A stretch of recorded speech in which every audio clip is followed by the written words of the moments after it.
Praise ye the Lord. Hallelujah. Amen. Amen. Amen. Amen. Mo fẹ́ kó pariwo kó sọ fún Ọlọ́run. I want you to cry out and tell God. Wàá sọ wípé Ọlọ́run ìyanu. Say, God of miracle. Ọlọ́run oníṣẹ́ àmì. A God of wonders. Bẹ̀mí wò lónìí. Visit me today. Ṣiṣẹ́ àmì àti ìyanu ayé mi. Perform your signs and wonders in my life and pray. Orúkọ Jésù. Ọlọ́run oníṣẹ́ àmì. Ọlọ́run oníṣẹ́ ìyanu. Ó yá bẹ̀mí wò lónìí. Fi ìyanu bẹ̀mí wò. Visit Fi me ìyanu today. bẹ̀mí Visit wò. me with your Fi wonders. ìyanu bẹ̀mí wò. Visit me with Fi your ìyanu wonders. bẹ̀mí wò. Visit me with Ṣiṣẹ́ your ìyanu láyé mi. Do your miracle Ṣiṣẹ́ in àmì my láyé life. mi. Do your Ṣiṣẹ́ ìyanu láyé mi. life. Ṣiṣẹ́ àmì láyé mi. Do your signs Fi in my ìyanu life. bẹ̀mí wò. Fi ìyanu Visit gbé mi me dìde. with Fi ìyanu bẹ̀mí wò. miracle. Fi ìyanu gbé mi dìde. Lift me up with the wonders. Gbàdúrà yẹn pẹ̀lú ìtara. Pray the prayer point zealously.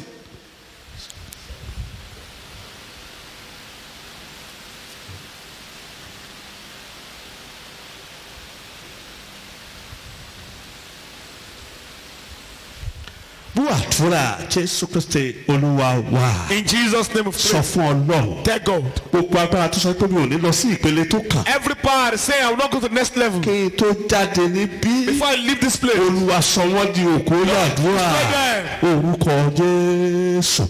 Ẹ̀bẹ̀ bò gbogbo agbára tó sọ pé mi ò ní lọ Everybody sí say I will ìpele not go tó to the next kàn. level. Bàbá kí n tó jáde. Father, before I leave this place. Níwájú rẹ In nísinsìnyí. your presence now. Olúwa sọ di òkú. Lord, destroy them. Sọ wọ́n di òkú. Terminate them. Sọ wọ́n di òkú. Terminate them. Agbára kágbára. Whatever power. Nísàlẹ̀ ilẹ̀. Beneath Lórí earth, on ilẹ̀. earth, Lófurufú. in the heavens. Tó bá ní mi ò ní lọ sí ìpele Say, tó I will not kàn. go to the next level. Lórúkọ Jésù Olúwa fàálùlẹ̀. Lord, put them Tìǹà down. ikú bọ̀ lára. Set them Fàálùlẹ̀. ablaze. Put them down. Tìǹà ikú bọ̀ lára. Set them ablaze. Fàálùlẹ̀. Put them down. Tìǹà ikú bọ̀ lára. Set them ablaze. Gbogbo agbára kágbára. Whatever power. Tó sọ pé mi ò ní lọ sí ìpele Say, I will tó not go to the kàn. next level. Olúwa sọ sínú wàhálà. Lord, put them to Tìǹà trouble. bọ̀ lára. Set them Sọ sínú ablaze. wàhálà. Put them to trouble. Tìǹà bọ̀ lára. Set them Sọ ablaze. sínú wàhálà. Put them to trouble. Tìǹà bọ̀ lára. Set them ablaze. Gbàdúrà yẹn dáadáa. Pray the prayer point very well.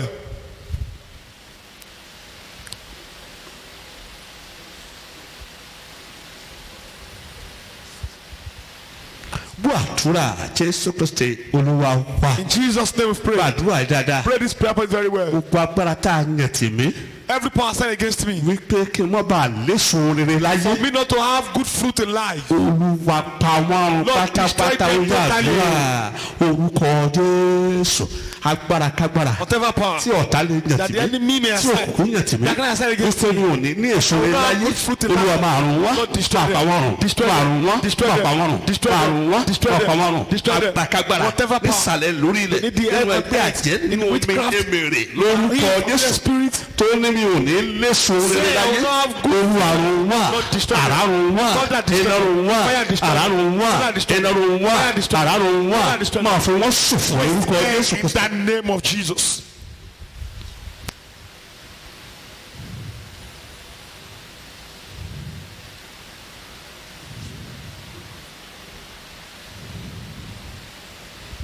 Àdúrà Jésù Kristi Olúwa wa. Jesus' name of prayer. Gba ilé náà. Pray this one as Sọ well. wípé Say. gbogbo àwọn ènìyàn bíi Gòláyátì àti Hẹ́rọ́dù Every personality like Goliath and Herod tí wọ́n yàn tì mí. assigned against me Wípé mi ò ní rẹ́rìn. that I will not laugh. Olúwa fi wọ́n ṣòfò. Lord, waste them. Olúwa run wọ́n. Ó yá àdúrà orúkọ Jésù.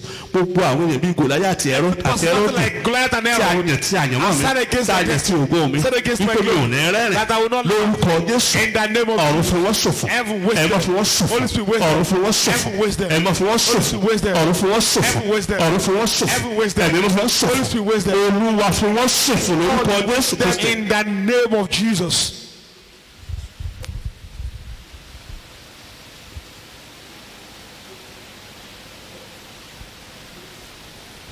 Àdúrà Jésù Kristi Olúwa wa. In Jesus' name we pray. Ẹni mi máa ń ṣẹlẹ̀ àfi ògo fún ifo rẹ̀ ọ̀fẹ́ tá a rí gbà láti wà níwájú pápá ní ìpàdé àdúrà tí ò ní Olúwa gba ọpẹ́ wa. Amen. bàbá wa ọlọ́run wa pẹ̀lú ọgbọ́n wa agbára ẹ sọ̀kalẹ̀ wá. Amen. agbára kágbára tó bá dìde dúró wípé mo la ó pe gbà lórí àrímọ́lẹ̀ láàyè. Amen. ènìyàn ní ẹ̀mí ni olú àrímọ́lẹ̀ láàyè. Amen. olúwa tì mọ́ yàrá ikú. Amen. tì mọ́ yàrá ẹ̀sán. Amen. tì mọ́ yàrá ẹ̀kọ́. Amen. olúwa rìn pẹ̀lú wa agbára. Amen. gbogbo ọkàn tí àwọn ìka ti rì mọ́lẹ̀ tán tẹ̀ mọ́lẹ̀ pé kò ní í gbérí sókè lónìí olúwa fi ọwọ́ agbára gbé wọn lórí sókè. Amen. ní ìparí àdúrà tó ní sọ wá di alábùkún. Amen. ògo ni forúkọ ọmọ yín. Hallelujah. Jésù Kristi olúwa wa. Amen. Amen. Amen. In Jesus' name. Praise the Lord. Hallelujah.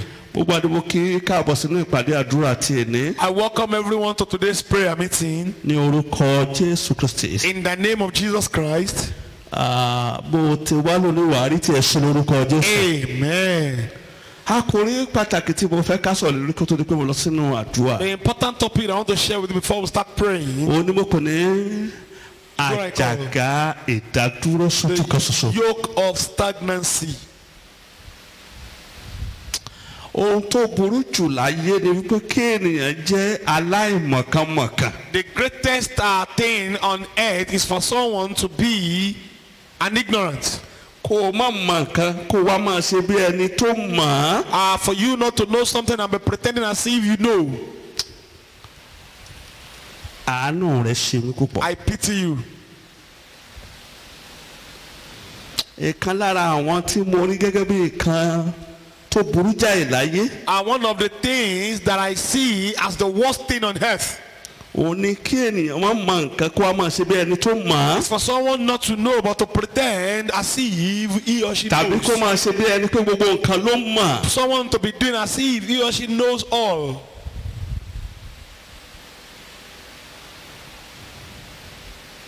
They are very smart but Wọ́n- not wise. Àwọn jára kankan ṣùgbọ́n wọn kò ní ìmọ̀.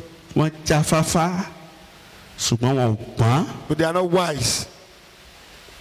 kí ènìyàn ó jáfáfá kí ènìyàn ó sì gbọ́n ìyàtọ̀ wà nínú méjèèjì. There is difference between being smart and being wise. ẹ jẹ́ wo ìwé Deuteronomy orí kìíní Let's share Deuteronomy chapter 1 bẹ̀rẹ̀ láti ẹsẹ̀ ìkẹfà. from verse 6. Deuteronomy orí kìíní láti ẹsẹ̀ ìkẹfà.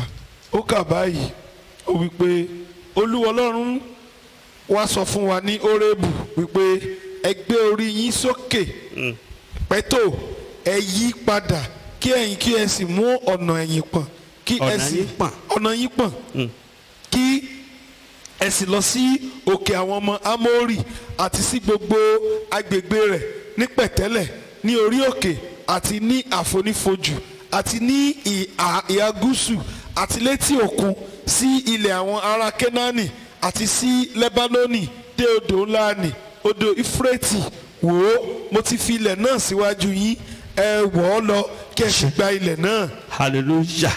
Hallelujah. mo sọ̀rọ̀ àṣẹ sínú ayé ẹnì kankan lónìí.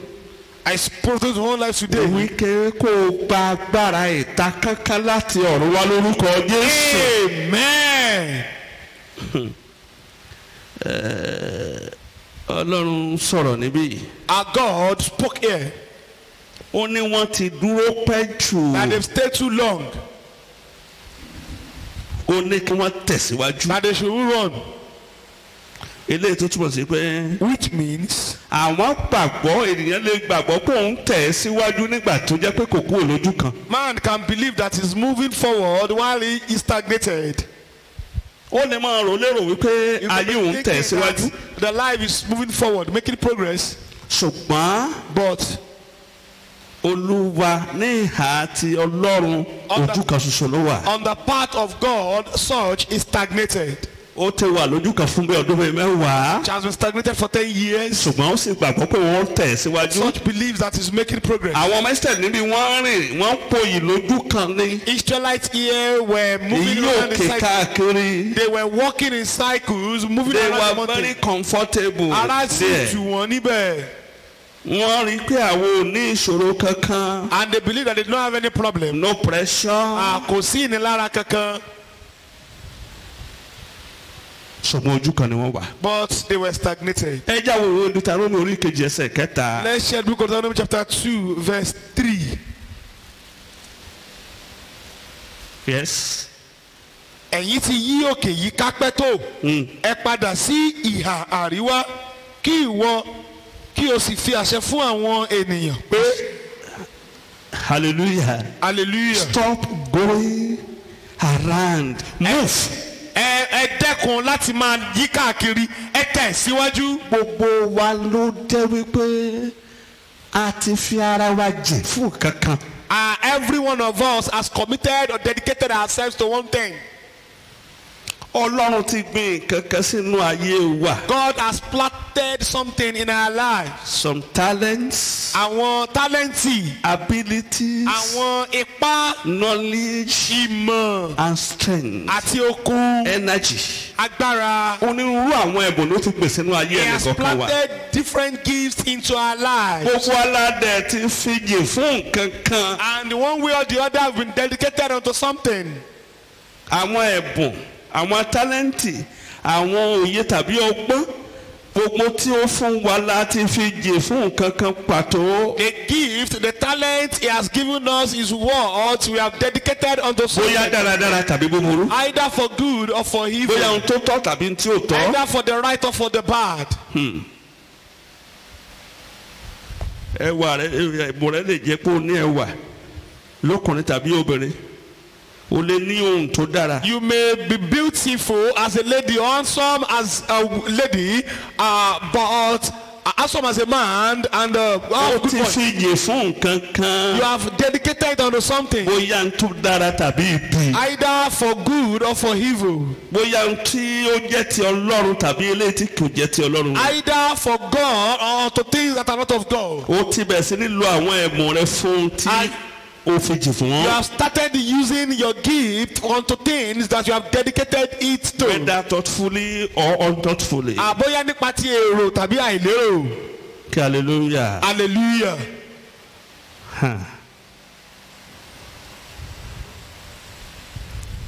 Whether legitimately or illegitimately. Bóyá nípa nǹkan tí ó tọ́ nípa òfin tàbí ohun tí ò tọ́ nípa tòfin. O sáà ti fi jìn fún nǹkan kan. You have dedicated unto something. Whether consciously or unconsciously. Bóyá bó ṣe mọ̀ àbígbà tó mọ̀.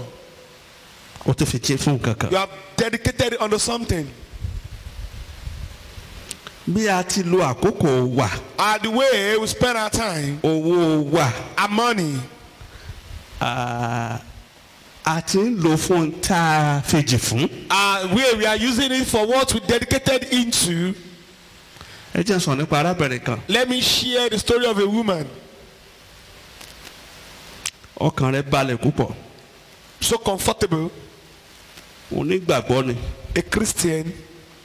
Ó ní àwọn ilé tó pọ̀ káàkiri. She has many Ó houses. ní àwọn ọkọ̀ ayọ́kẹ́lẹ́ tó bá ìgbà mu. Many contemporary Ohun vehicles. gbogbo tó yẹ kí ènìyàn ní ló ní. She has everything. Ní ọjọ́ kan lálàá. But one day she had a dream. Ó rí pé lójijì. So that suddenly Ìgbàsókè àwọn àyànfẹ́ dé. there was a rapture. Ó rí táwọn èèyàn ń fò sókè. So people flying. Ó fò sókè lórí ẹsẹ̀ ṣùgbọ́n kò lọ sókè. She flied on her feet, but she did not. Nígbà tó Was not tají. raptured. But when she woke, Ẹ̀rù bà á. she was scared. Ibi tó ti ń gbọ̀n tó jókòó tó ń wò. Where she was shivering, Tó ń ronú lórí nǹkan tó rí. ruminating on what she saw. Ọlọ́run bá ṣe lójú. Then God opened her eyes. Ó bá wo staircase Then she yẹn. saw staircase. 24 steps. Ó ní ìpele mẹ́rìnlélógún. Ṣùgbọ́n rí pé ìpele kẹta lòún wà. But she was just on the third stair Nínú mẹ́rìnléní out ogún. of 24.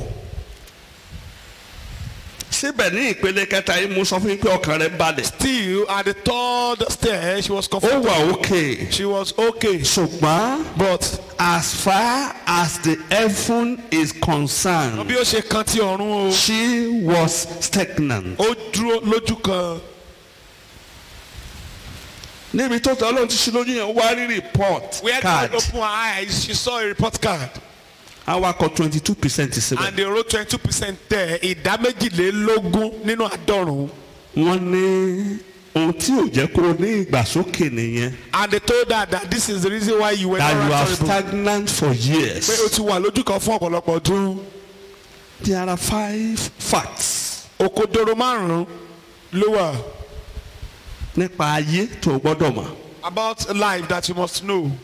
èyí tá a lè ṣàlàyé ohun tí a pè ní àjàgà ojú kan ṣoṣo fún I wa. will be able to explain what we call the yoke of stagnancy for you.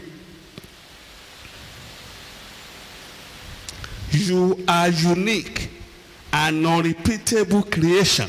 Ó yàtọ̀ ó sì jẹ́ ìṣẹ̀dá tí a kò lè tún dá.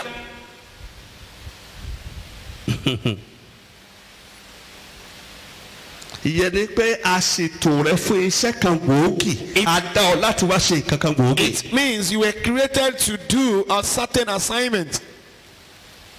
a dá ọ láti wá ṣiṣẹ́ kan pàtàkì. You were created to carry out ó a ṣeé certain ṣe kó o assignment. má tilẹ̀ ṣe iṣẹ́ yẹn gan It is possible for you not to do the tàbí kó o assignment máa ṣe pẹ̀lú ìmẹ́lẹ́. or for you to be doing it lazily.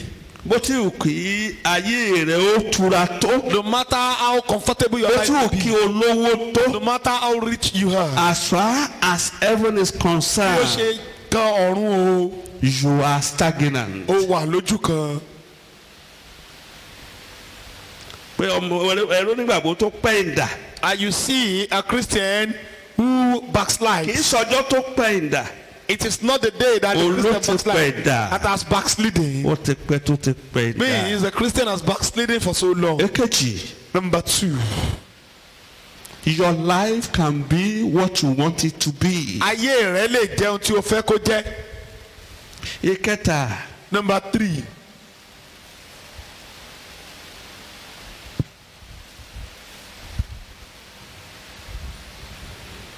your presence in this world is a gift. ìwàláàyè rẹ láyé yìí ó jẹ́ ẹ̀bùn. ẹ̀bùn ló jẹ́ fún ilé ayé tó wá. You are a gift of the world you've come. ìkẹrin Number 4, the greatest enemy not an outsider Oh. but not the devil but the greatest enemy is you. ọ̀tá tí ó ga jù lọ kì í ṣe èṣù ṣùgbọ́n ìwọ fúnra rẹ. ará àtakọ́ lọ̀tá rẹ̀ Your enemies kì í ṣe èṣù is not the devil, ṣùgbọ́n ìwọ gangan ni ọ̀tá ara but rẹ̀. you yourself. ìkarùn-ún Number 5, stagnation is the father of decay. ìdádúró òun ni bàbá jíjẹrà. What does it mean to stagnate? Kí ló Or túmọ̀ to sí stagnant, to be stagnant. láti lè wà lójú kan, To cease to flow. láti má ṣàn, To be motionless. láti má tẹ̀síwájú, To become impure láti di aláìmọ́ or foolish tàbí jẹ́ ẹ̀gàn by lack of motion. nípa To àìtẹ̀síwájú, become dull láti and inactive. láti má wúlò, láti jẹ́ dèdèrìn, To deteriorate. láti máa kéré sí, máa lọ láti ipò ìbàjẹ́ kan sí òmíràn, To constipate. láti máa ní ìwúnú, To rot. láti máa bàjẹ́, To stand still. láti wà lójú kan, Or to mark time. tàbí láti máa fi àkókò ṣòfò. Stagnation is situation when power is exhausted. Ìdádúró jẹ́ ipò tí kò ti sí okun mọ́. It is a process of dryness. Ó jẹ́ ipò ọ̀gbẹlẹ̀, ọ̀dá. A process of emptiness. Ìgbà tí ènìyàn bá wà lófo, A process of lack of might. ìgbà tí ènìyàn bá ní okun, A process of lack of foresight. ìgbà tí ènìyàn bá ní àfojúsùn, A recycling of old process. kí èèyàn máa ṣe àtúntẹ̀ ohun tó ti ré kọjá. Lack of creative drive. Àìní ọgbọ́n ìṣẹ̀dá látinú. These are what we call stagnation. Eléyìí ni àwọn kan tá ń pè ní ìdádúró. Praise the Lord. There Hallelujah. are categories of stagnations. Oríṣiríṣi ìpele ìdádúró ló wà. Bíbélì sọ pé kéèyàn máa tẹnu ipá dé ipá. The Bible says from strength to Ó máa strength, tinú ògo dénú ògo. glory to glory.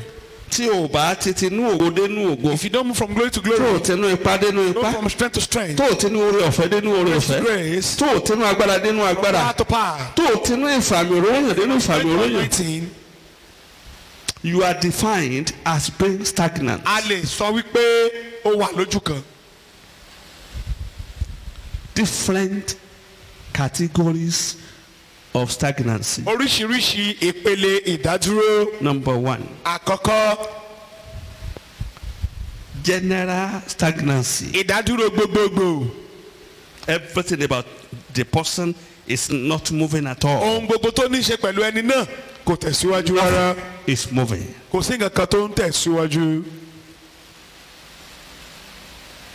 Mo gbàdúrà fún ẹnìkan ló jẹ́ bí ikọ̀ àti wòlíì Ọlọ́run I pray for aláì. someone today as the prophet of the living God. Pé gbogbo tó gbẹ̀sẹ̀ lé ayé rẹ tí ò jẹ́ kó tẹ̀síwájú ọ̀run kó ti lọ́gbọ̀n lára. Amen. Ìkejì, Number 2, specific stagnancy. ìdádúró gbòógì. He is doing well academically, Ó ń ṣe dáadáa nípa tètò ẹ̀kọ́. but spiritually zero. Wọ́n nípa tẹ̀mí ó jẹ́ òfo. He's doing well in his career, Ó ṣe dáadáa nínú iṣẹ́ rẹ̀. but in good behavior Wọ́n nípa ìwà is zero. òdo ni. Ìkẹta, Number 3, partial stagnancy. ìdádúró apá kan. Partial one. Ìdádúró apá kan. Bí a ti rí pé different parts ló wà nínú ara. As we know that human body consists of different parts. Ìkarùn-ún, Number 5, spiritual stagnancy ìdádúró nípa tẹ̀mí. is not just moving forward Kò tẹ̀síwájú rárá ni. the same position for Ipò kan náà ló years. wà fún ọ̀pọ̀lọpọ̀ Ọdún ọdún. mẹ́ta, ọdún márùn-ún, 5 ojú kan ló wà nípa ti stagnated ẹ̀mí. spiritually. Lọ́tọ̀ lè máa sọ̀rọ̀, ó lè máa wàásù. Truly, you may be talking, may be speaking, Ó lè may máa be preaching, gbàdúrà. may be praying. Síbẹ̀, Still ojú kan ló wà. stagnated. Ìkẹfà, Number 6, career stagnancy. ìdádúró iṣẹ́ téèyàn ń ṣe. Ojú kan níṣẹ́ rẹ̀ wà. Okay, stagnated. Ìgbéyàwó rẹ̀ wà okay. Marriage is okay. Kò ní wàhálà kankan. problem. Ayé rẹ̀ ló ṣe dáadáa. Life is doing fine. Àwọn ọmọ rẹ̀ wọ́n ṣe dáadáa. Children are doing fine. Ṣùgbọ́n iṣẹ́ rẹ̀ wà lójú kan. Work is stagnated. Ẹ máa wo àwọn ọmọ tí Joseph bí tó kó wá síwájú Jacob. I look at the sons of Joseph kó that brought gbàdúrà to fún. Jacob, and Tí Jacob wá cross ọwọ́ rẹ̀. and Jacob crossed his hands. Nígbà tí Joseph sọ pé rárá When bàbá Joseph mi said, rárá, no, my father, no. mo gbàdúrà fún ọ lónìí. I pray for you today. Gbogbo ogun tí ń sọ pé rárá Everybody is saying no. rárá No. pé ìlérí Ọlọ́run gbọdọ̀ ṣẹ lórí And rẹ̀. people are going to follow Irú you. ogun báyìí náà kó sọ lára rẹ̀ lórúkọ Jésù. Amen. Ìkeje, Number 7, financial stagnancy. ìdádúró nípa ètò ìnáwó. Ètò ìnáwó tó wà lójú kan ṣoṣo. Financial stagnancy. Enlargement stagnancy. Ìdádúró nípa ìsọdé ńlá. Destiny stagnancy. Ìdádúró nípa àyànmọ́. Àyànmọ́ tó wà lójú kan ṣoṣo. Stagnated destiny. Relationship stagnancy. Ìdádúró nípa ìbáṣepọ̀. Àìbáṣepọ̀ tó jẹ́ pé ojú kan náà ni gbogbo wa àwọn tó bá rìnrìn àjò bá ojú kan láyé rẹ̀ wà. Despite the relationship, the life is stagnated. Glory stagnancy. Ìdádúró ògo. Star stagnancy. Ìdádúró ìràwọ̀. Different categories. Oríṣiríṣi ìpele.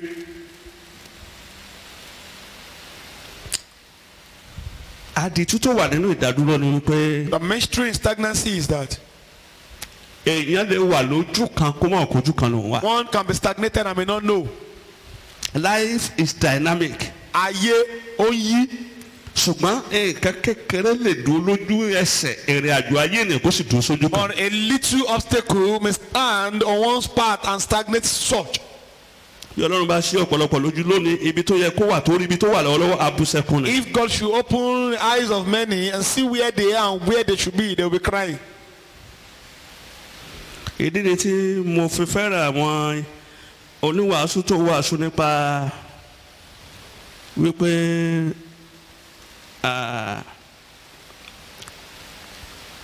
I can be better than this. That is why I love the preacher who preached, said, mo lè dára jù báyìí lọ. Òtítọ́ ni. That is the truth. Òtítọ́ ni. That is the truth. Ọ̀pọ̀lọpọ̀ ni o tí ì dé final bus stop ayé Many rẹ̀. people have not got to the last bus stop of their life. Ó kàn dá dúró. Something stopped them. Ó kàn dúró lórí àjò yẹn. Stagnated. ó sì gbà wípé and they believe that òun ti débì kan nígbà tó jẹ́ pé n tó dára gan fún ayé rẹ̀ gan ò tí ì dé. they've got somewhere and meanwhile something good for their life has not come. ẹ̀mí kan wà tí a ń pè ní ẹ̀mí ìdádúró. There is a spirit called the spirit of stagnation. a mú ènìyàn mọ́lẹ̀ sójú kan. It will stagnate one. a sọ ènìyàn di ẹni tí ò láṣeyọrí tí ò sì tẹ̀síwájú Make rárá. one a failure without any progress at all. a jẹ́ kẹ́ni ó dàbí ẹja tó wà nínú yìnyín lójú kan ṣoṣo. Make I want to be like a fish in the kò freezer. ní sí ìgbéga gan tàbí ìtẹ̀síwájú tó ṣe é fojú rí. There will be no visible progress at all. ẹ̀mí búburú ni ẹ̀mí òdì ni. It is a contrary spirit. hallelujah. Hallelujah. a ti dá wa We'll be created láti máa pọ̀ sí. to be fruitful, ó ní ká máa pọ̀ sí ká máa gbáyùn lórí ilẹ̀. multiply and enjoy on earth, ó ní ká máa gba àwọn ilẹ̀ fún ara wa. and conquer lands for ourselves. ṣùgbọ́n But ó là gbọ́dọ̀ wà lójú kan. must not be ètò stagnated. sọ̀rọ̀ àgbọ̀dọ̀ wà That is lójú what kan. he said. You there is must not something I stagnate. called peaceful stagnancy. Ohun kan wà tí mo pè ní ìdádúró àlàáfíà. ọ̀pọ̀lọpọ̀ àwọn máa ń sọ de máa ń pè ní Christian peace. Many people call it àlàáfíà Christianity. kì í ṣe àlàáfíà tí Jésù fún wa nìyẹn. That is not the peace that Christ has given us. rárá. No. kí hallelujah. Hallelujah. tó o bá wà níbí. If you are here, tó jẹ́ pé àwọn iṣẹ́ tó bá ti lé wà máa fọgbọ́n máa dọ́ọ̀jì ò fẹ́ràn iṣẹ́ tó bá ti mú wàhálà lọ́wọ́. any difficult task is what you would dodge. You don't like any difficult assignment. ojú kan láyé rẹ wà. Your life is stagnated. ọfà ojú kan ti bà ọ́. That means the arrow of stagnancy has hit you. tó o bá jókòó ti iṣẹ́ kan lọ́pọ̀lọpọ̀ If ọdún. you see it on the work for many years, tí ò sí nǹkan tó challenge ẹ tó pè ọ́ níjà rárá. nothing has challenged you at all. o sáà wà òkè níbẹ̀ o sáà sọ pé I just okay there. ayé mọ́ náà You are ni. struggling. ọfà ojú kan ló bà ọ́. It is the arrow of stagnancy that hits you. kí hallelujah. ẹ̀rù pé ẹ̀rù ìyípadà máa ń bà ọ́. That you fear a change. ẹ̀rù ìyípadà. You fear transformation. ọfà ìdádúró ló bà ọ́. Arrow of stagnancy has hit you. gbogbo ìgbà ló máa ń ṣàìsàn. At every time you fall sick, àìsàn. sickness at all. ọfà ló bà ọfà ìdádúró ni. Arrow of stagnancy has hit you. torí pé bí ara bá ti já tó bá ti ń ṣàìsàn ẹ mọ̀ pé kò lè tẹ̀síwájú. Because you know that a sick leg cannot make progress. ògbà ló gbọ́n lásídẹ̀ǹtì. Every time you have an accident, wọ́n fẹ́ gbẹ̀mí rẹ ní sódà tó ní lè nítumọ̀ láyé. they want to terminate your life so you will not be meaningful on earth. kí hallelujah. Hallelujah. ó ti jẹ́ àṣà àti ìṣe rẹ pé kó o máa fẹ́ nǹkan falẹ̀. It has become the part of you to procrastinate. títí ẹlòmíràn ó fẹ́ gbà lọ́wọ́ rẹ. Someone else hijacks it from tí ó you dẹ̀ ṣe dáadáa. and do it very well. ó dára ní kéèyàn ó ro nǹkan kó dẹ̀ fi kó plan rẹ̀. It is good for one to think on something and ṣùgbọ́n tó plan bá tó àkókò láti gbé ìgbésẹ̀. it. But when it is time to execute, ò ní ṣe nǹkan you will kan. not do anything. àpẹẹrẹ ìdádúró ni. It is an example of stagnancy. nǹkan kékeré. Something little.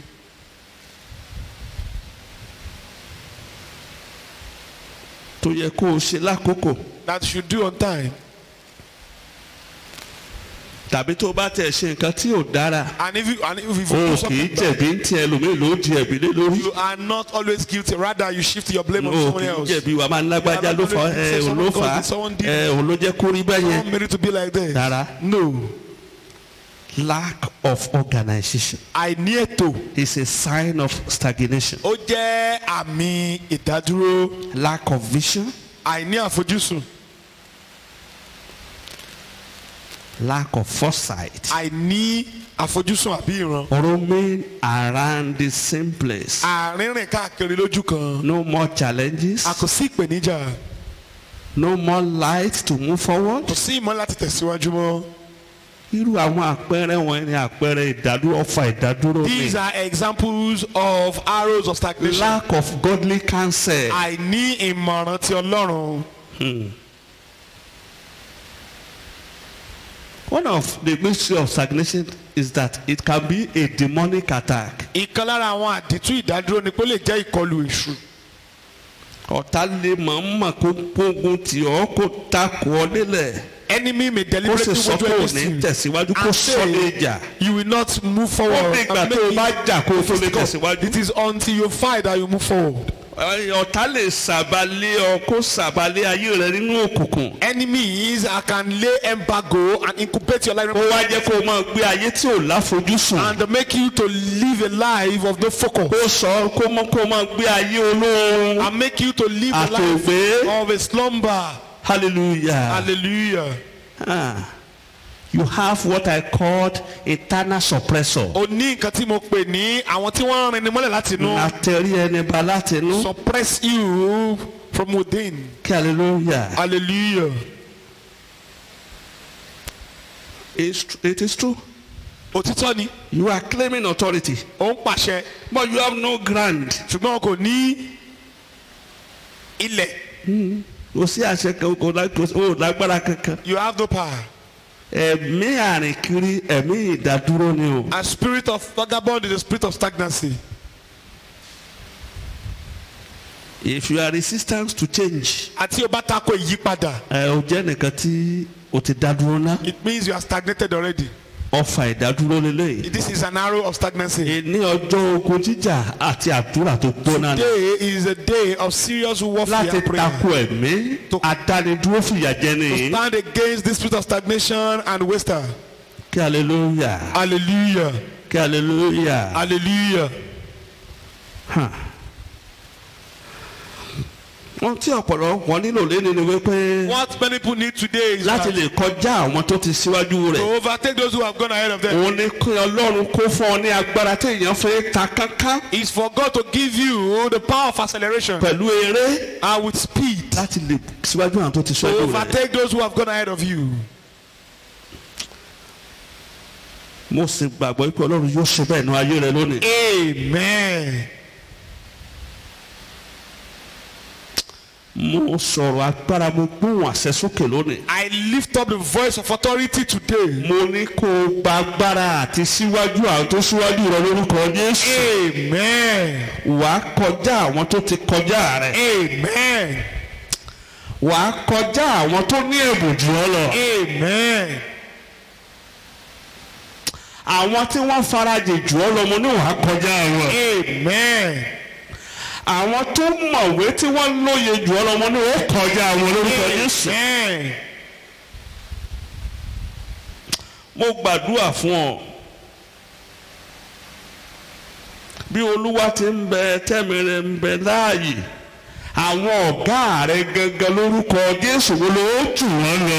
Amen. Torí wípé. Because agbára tí mú kéèyàn ta kánkán. the power of acceleration láti ọ̀run. from heaven. Ó ti balẹ̀ ọ. Has fallen on you.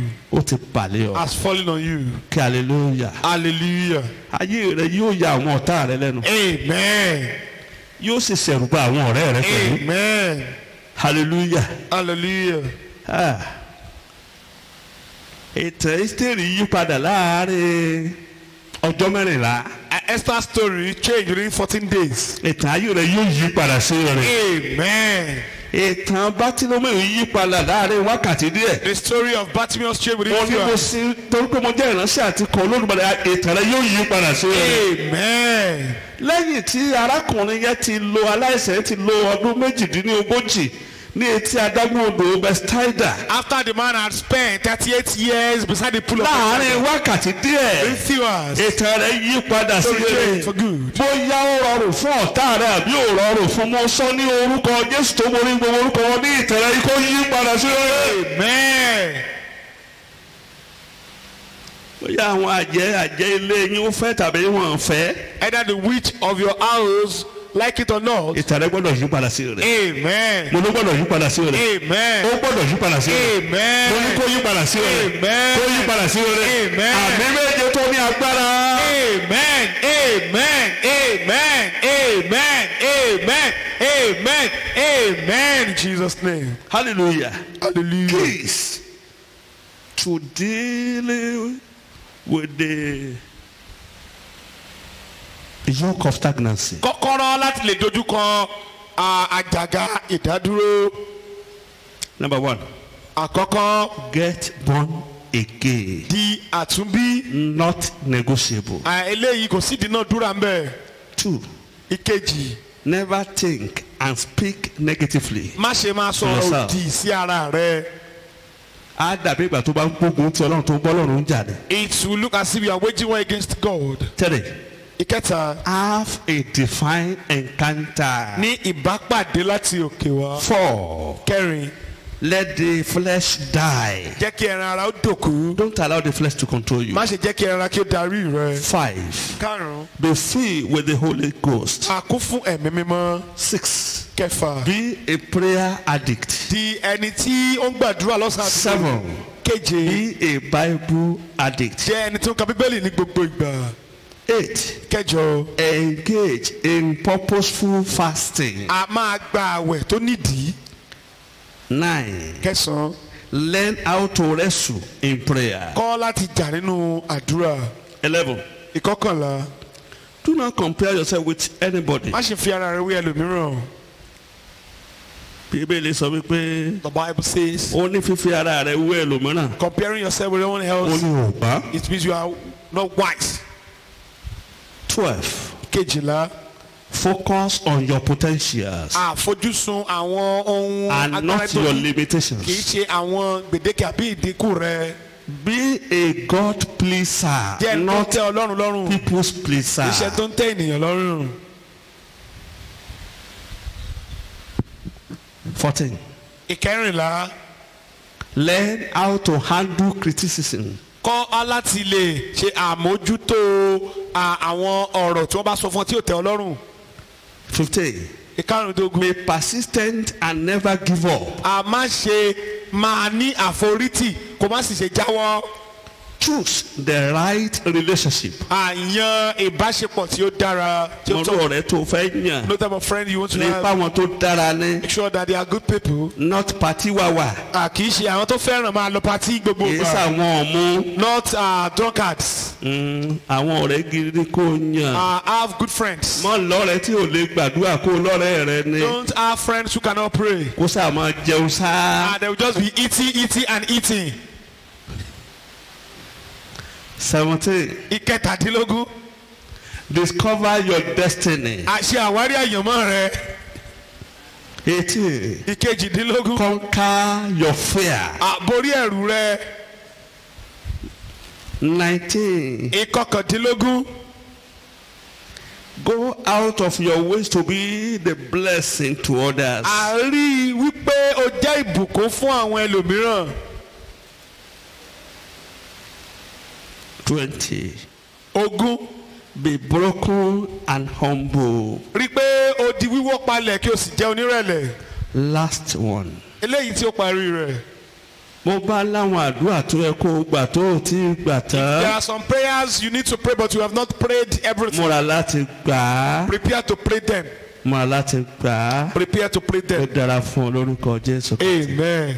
dídé dúró lórí ẹsẹ̀ rẹ. arise to your feet. agbára jíde wá ṣe àánú láyé mi o lónìí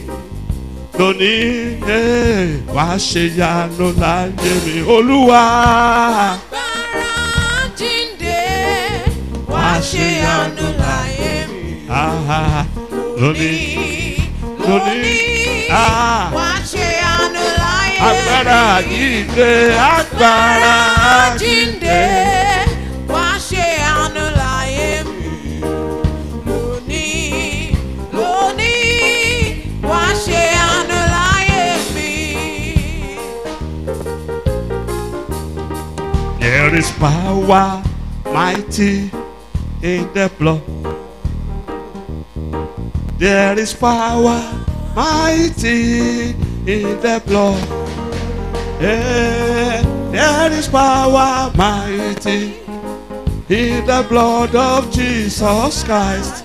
There is power mighty in the blood, in the blood. There is power mighty in the blood. In the blood, there is power mighty in the blood. There is power mighty in the blood of Jesus Christ. There is power mighty in the blood. kí ló lè ṣe ta ló jùlọ kí ló lè ṣe ọlọ́run mi ta ló jùlọ àpáta ayérayé ta ló jùlọ ó mú mi jáde nínú àpáta bàbá ta ló jùlọ ẹ̀yin lẹ lànà láàrin agbábí òkun ó ta ló jùlọ ọba tó jí òkú ọjọ́ kẹrin dìde ó ta ló jùlọ òun ló mórí jáde nínú àìrí ó ta ló jùlọ kílẹ̀ ò lè ṣe ọlọ́run mi ta ló jùlọ kílẹ̀ ò lè ṣe ọlọ́run mi ta ló jùlọ. Amen. Amen. Mo fẹ́ kó o gbàdúrà. I want you to pray.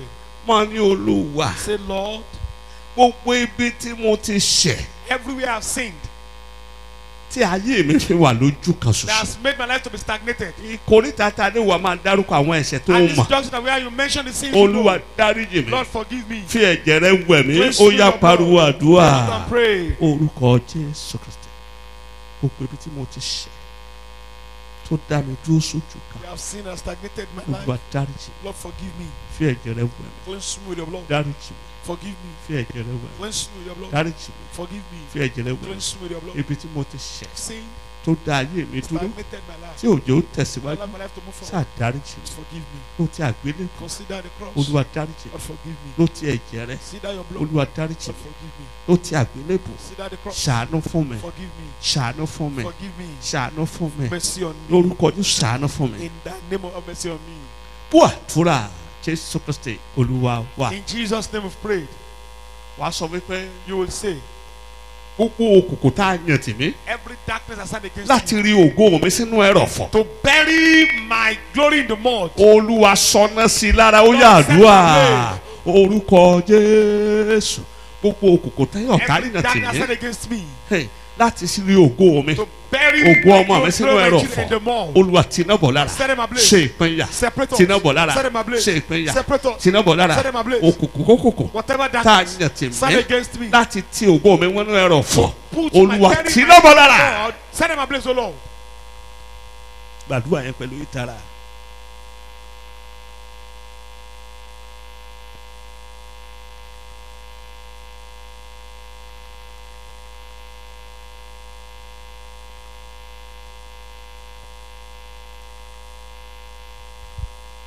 Bú àdúrà Jésù Kristi Olúwa wa.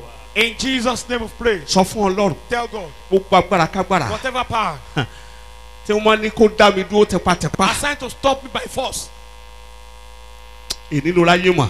today is your last Olúwa moment. fẹ̀mí rẹ̀ ṣòfò ó yàdúrà orúkọ Jésù ẹ̀mí mímọ́ o agbára kágbára Whatever power tí a yàn assigned láti fi ògo mi to ṣòfò waste my glory, Olúwa Lord, ìnílò láyé mọ̀ today is your last day. fi on earth. ẹ̀mí rẹ̀ ṣòfò Waste their life. fi ẹ̀mí rẹ̀ Lord, ṣòfò waste their life. fi ẹ̀mí rẹ̀ Lord, ṣòfò waste their life. fi ẹ̀mí rẹ̀ Lord, ṣòfò waste their life. fi ẹ̀mí rẹ̀ ṣòfò Lord, waste their life. agbára kágbára Whatever power nínú òkùnkùn in the realm of èyí tí darkness wọ́n ṣètò assigned láti dá mi dúró to tipátipá stop me by force. wípé tó bá gbà ló ń fọ̀n Whatever you take, láti dá ayé mi dúró stop my life. Olúwa máa fi ṣòfò Lord, waste máa them. fi ṣòfò Waste them. máa fi ṣòfò Waste them. máa fi ṣòfò Waste them. máa fi ṣòfò Waste them. máa fi ṣòfò Waste them. máa fi ṣòfò waste them. tẹnu má dùn àyẹn kó o gbà Tell dáadáa. that prayer point and pray it very well. Bú àdúrà Jésù Kristi Olúwa wa. In Jesus' name of Wà á prayer. ní ọfà mujẹmujẹ jáde lára mi ó yá àdúrà orúkọ Jésù gbogbo ọfà mujẹmujẹ Every blood drinking out. lára mi máa jáde Body padà come síbi out. tó ti wá Go back to your padà sender. padà Go back. padà Go back. padà Go back. padà Go back. padà Go back. lórúkọ In the Jésù name of ẹlẹ́rù kò Jesus. gbẹ́rù Carry ẹ̀ your load. ìwọ ọfà mujẹmujẹ Blood drinking nínú out. ẹ̀jẹ̀ mi My nínú blood. omi ara mi In my water. nínú iṣan mi In my vein. nínú eegun mi In my bones. máa jáde Come out. máa jáde Come out. máa jáde Come out. máa jáde Come out. máa jáde Come out. ibi tó o ti wá ní kó o Go padà back sí to your lórúkọ sender Jésù in Kristi the name of Jesus. àkọ́pẹ́ àyẹ̀ yóò pa gbọ́ ẹ̀yìn àlejò ẹ ó fi ìbẹ̀rù ṣájáde níbi kọ́lọ́ fún yín jáde lára mi lórúkọ Body in Jésù. the name of Jesus.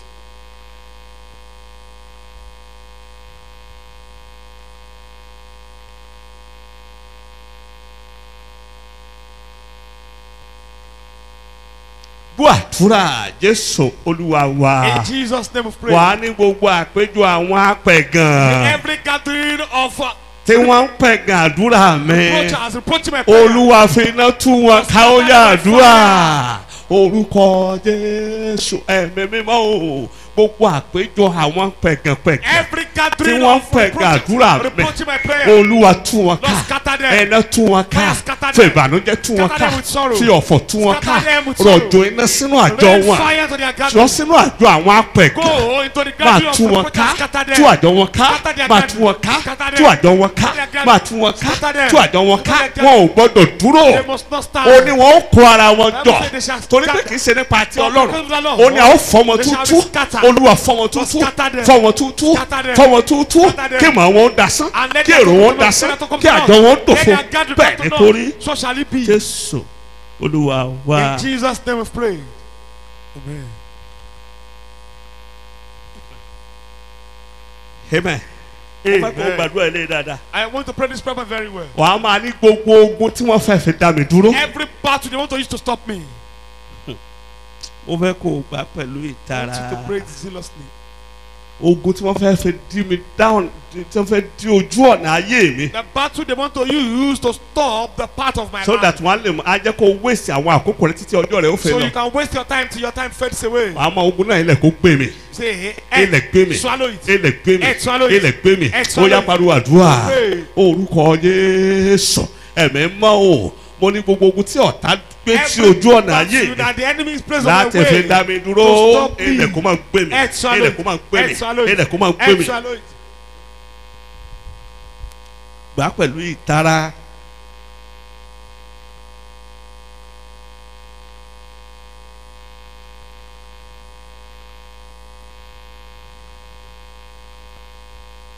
Gbọ́ àdúrà Jésù Kristi Olúwa wa. In Jesus' name we pray. Wàá máa ní gbogbo agbára tó sọ pé ó ti tán fún mi. Every power is saying it's over for me. Olúwa Lord. fẹ́ wọ́n ṣòfò lónìí ó Wait, yá wait, àdúrà. wait. Orúkọ Jésù gbogbo ẹ̀yin agbára tí ń sọ pé ó ti tán fún mi. Every power says it's over for Ẹni me. kan àwọn ti tán fún. It's over. Kò sí ní tó kù mọ́. It's nothing Olúwa fi wọ́n ṣòfò. God waste them. Láì jì líle sínú ilé wọn. Yeah, Láì jí wàhálà sínú ilé wọn. Láì jì ẹkú sínú ilé wọn. Agbára kágbára nínú ilẹ̀ lórí ilẹ̀ nínú òfurufú nínú igi ní oríta mẹ́ta At the àgbà. junction. Lórúkọ Jésù Name of Jesus. iná máa tún wọn Fire ká. scatter them.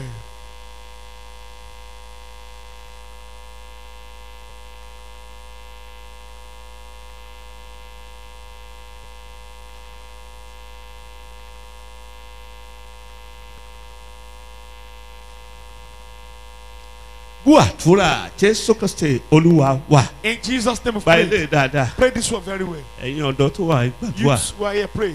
Ẹ sọ wípé Say, gbogbo ìlàkàkà asán táwọn òbí mi là lórí mi. all the vain effort and struggle of my parents over my life. Gbogbo ìlàkàkà a kàn struggle ní gbogbo ọ̀nà ìwọ gan mọ̀ They are just wípé struggling everywhere. You know that. wọ́n àwà fulfilled. They are not fulfilled. Èmi struggle tí ẹja jẹ́ ń ráwọn ọmọ wọ̀nyí tọ́ tí bá tọ́ wọn bó ti tọ́ ọmọ tán ní gbogbo rẹ̀ ṣe pín. And some struggle to the extent that let me just train these children, and after Bí training ìwọ ọmọ the ò bá sì lè children, sẹ́jọ́ ń pèsè ọmọ ni ọ́. and if as a child you cannot recompense your parents, Wàá you máa are sọ pé gbogbo ẹ̀gún ìlàkàkà Say, asán. every cause of futile struggle. Olúwa parun lórí God tèmi ó yá destroy it from àdúrà. Orúkọ Jésù ẹ̀mí mímọ́ ò gbogbo ẹ̀mí ìlàkàkà Every asán. spirit of futile Èyí struggle táwọn òbí mi là that lórí my mi parents tí did ò in my mú life, kankan that jáde. brought nothing. Olúwa parun Lord destroy lórí it. mi parun Come on, Lord, mi ò fẹ́ ṣe wàhálà I don't lásán want to mi ò fẹ́ struggle. làkàkà lásán I don't want to Olúwa labor. parun Lord, destroy parun it. ayé mi Destroy my life. parun lórí mi Destroy my life. parun ayé mi Destroy my life. parun lórí Destroy mi my life. parun ayé mi Destroy my life. parun lórí Destroy mi my life. parun ayé mi Destroy my life. gbàdúrà yẹn Destroy my dáadáa. life. Pray that prayer point very well.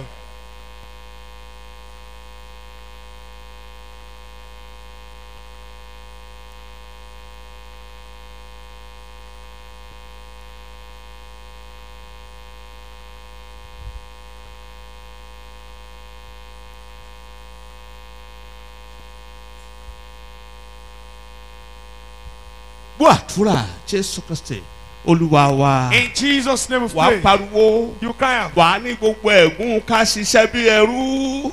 Olúwa parun lónìí ó yá àdúrà. Don't destroy it today. Orúkọ Jésù ẹ̀yin ẹ̀gún ká ṣiṣẹ́ bí ẹrú. Every cause sọ́sà máa ṣe làálàá sá. of servitude. kó máa já lọ kó máa jábọ̀. láì mú kankan jáde. Anything good. Olúwa parun. Lord destroy it. Parun. Destroy it. Parun. Destroy it. Parun. Destroy it. Parun. Destroy it. ẹ̀jẹ̀ Jésù parun. Jesus, destroy agbára it. tó wà lóye Jésù The parun power lórí of Lord ilẹ̀. destroy it in my life.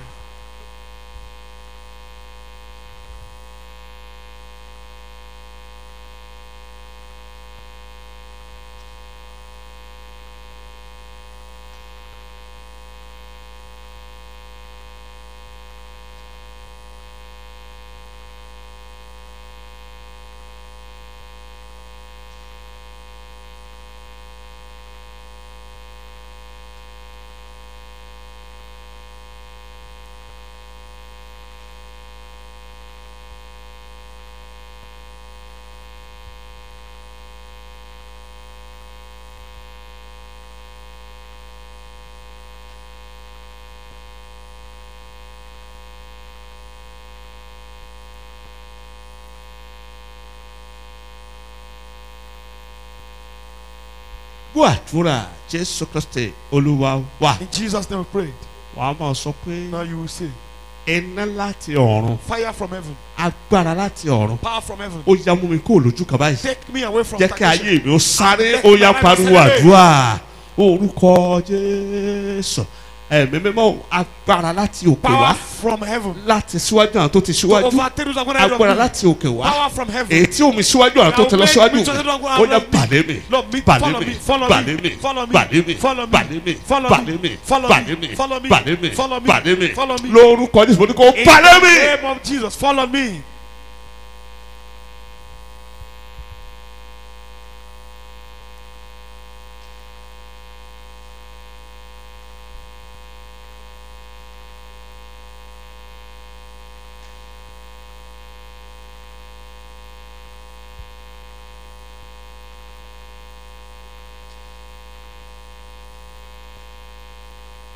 gbọ́ àdúrà Jésù Kristi Olúwa wa. In Jesus' name we pray. sọ pé ìwà agbára ìdádúró Say you power of stagnancy. nínú ayé mi My life. ó yá di òkú ó yá pariwo àdúrà Die. orúkọ Jésù ẹ̀mí mímọ́ ìwà agbára ìdádúró Power of nínú ayé mi lónìí in my life. mo ní kó di òkú di òkú di òkú di òkú di òkú di òkú agbára ìdádúró Power of stagnancy. lórí ayé mi My life. tó dá mi dúró Stopping me. tó fi mí jìyà tó fi mí ráre Make tó me wọ́n kí n máa rìnrìn àjò Make ìtìjú me to be walking in lórúkọ Jésù mo ní kó dòkú lónìí Die today. ní orúkọ tó borí gbogbo In the orúkọ tí name orúkọ of tí mo the pàṣẹ Lord, fún ọ Jesus, I mo ní kó declare to di you. òkú lórúkọ Die Jésù. today.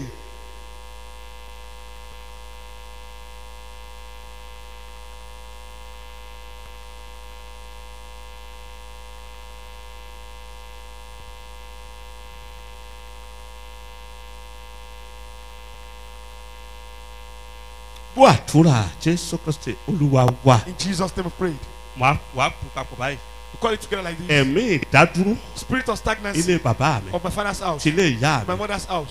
má jẹ̀wé ìdádúró Covenant of ilé stagnancy tá a ti bí mi of the house. tó jẹ́ pé kò síbẹ̀ yẹn ti ń That sáré no matter tó how you make ojú effort, kan náà ló máa padà just sí. be- you are Olúwa parun lónìí ó yá àdúrà orúkọ Jésù ẹ̀mí mímọ́ o gbogbo májẹ̀mú ìdádúró Covenant of stagnancy, ẹ̀gún ìdádúró cause of ẹ̀mí stagnancy, ìdádúró spirit of stagnancy, ilé bàbá mi my father's ilé house, ìyá my mi mother's house, èyí tó mú mi mọ́lẹ̀ that has stagnated sí me, ojú kan ṣoṣo reform. mo parun lónìí I destroy ó yá today. di òkú Die. pẹ̀lú agbára tí bẹ́ẹ̀ náà jẹ́ The Jésù power of Jesus. mo parun I destroy mo ní kó di òkú Die.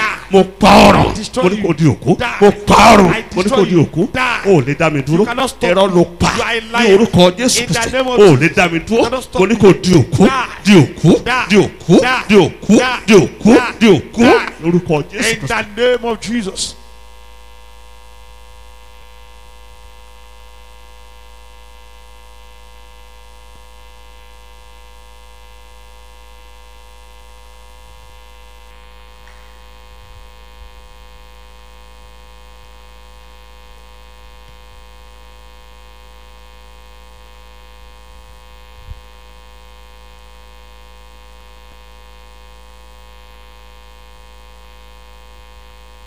wàdúrà Jésù Kristi Olúwa wa. In Jesus' name. we máa pray. bẹ̀rẹ̀ tó fẹ́ lọ́wọ́ Ọlọ́run Ask what you want from God, pàápàá especially lé Wednesday eléyìí this Wednesday. máa bẹ̀rẹ̀ tó fẹ́ lọ́wọ́ Ask Ọlọ́run what you want from God. bẹ̀rẹ̀ tó fẹ́ lọ́wọ́ Ask Ọlọ́run what you want from God. Bẹ̀rẹ̀ tó fẹ́ Wednesday Ask what àkọ́kọ́ ni you bẹ̀rẹ̀ tó want. fọ́. This is the first Wednesday. Ask what you want Bẹ̀rẹ̀ tó from fẹ́ lọ́wọ́ Ọlọ́run. Ask what you want from him.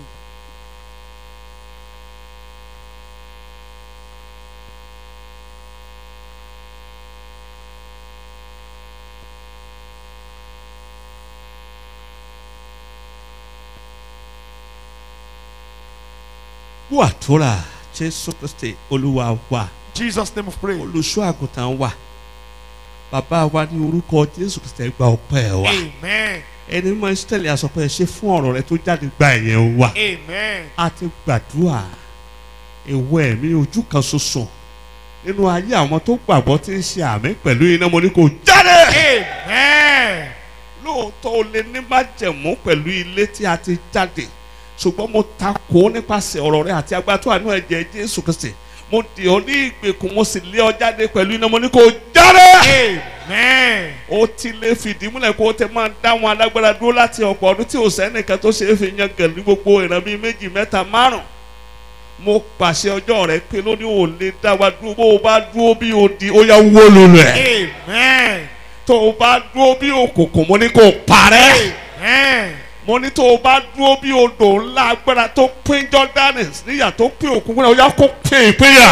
Amen. Tó o bá wá sọ ara rẹ di àràbà tó ní òṣè wú tìdítìdí mo pàṣẹ wípé àrà àti iná kó ṣí ọ nídìí. Amen. Tó o bá sọ wípé àánú mọ ìtàn kò sáṣírí tí ò yí ọ mo pàṣẹ ìwọ tó o pa Kórà Dátánì àti Ábúráhámù ó sì kú wọn láàyè lórúkọ yóò yóò sì kú rẹ láàyè. Amen. Láti ìsinsìnyí ọ̀nà kó là fún ọ. Amen. Kó là fún ọ. Amen. Ìwọ tó o ṣe àbí kó lójú kan. Amen. Mo ní ayé rẹ kó kó lójú kan. Amen. Ó yá sáré. Amen. Ayé rẹ kó sáré. Amen. Sáré. Amen. Mo ní kó máa sáré. Amen. Ayé rẹ kó síwájú ọ̀hún tó síwájú rẹ. Amen. Ó ní ṣẹrú. Amen. Wàá jèrè àdúrà. Amen. Ògo ní forúkọ Olúwa. Hallelujah. Jésù Kristi Olúwa wa. Amen. Amen. Amen. In Jesus' name. Omi rẹ. Your water. Apáta ayé kó yọ omi wọ̀nyí sí mímọ́. Amen. Iná kó sọ̀kalẹ̀ sínú rẹ̀. Amen. Olúwa ló ní agbára. Amen. Omi náà kó ṣiṣẹ́ agbára. Amen. Kó ṣiṣẹ́ ìwòsàn. Amen. Kó tú sílẹ̀. Amen. Kó gbé dìde. Amen. Kó ṣe àtúntò. Amen. Kó mú ọ kó lójú kan. Amen. Kó níbẹ̀ kó ṣe bẹ́ẹ̀. Amen. Ògo ní forúkọ Ọlọ́run. Hallelujah. Jésù Kristi Olúwa wa. Amen. Amen. Amen. In Jesus' name. Hallelujah. Hallelujah.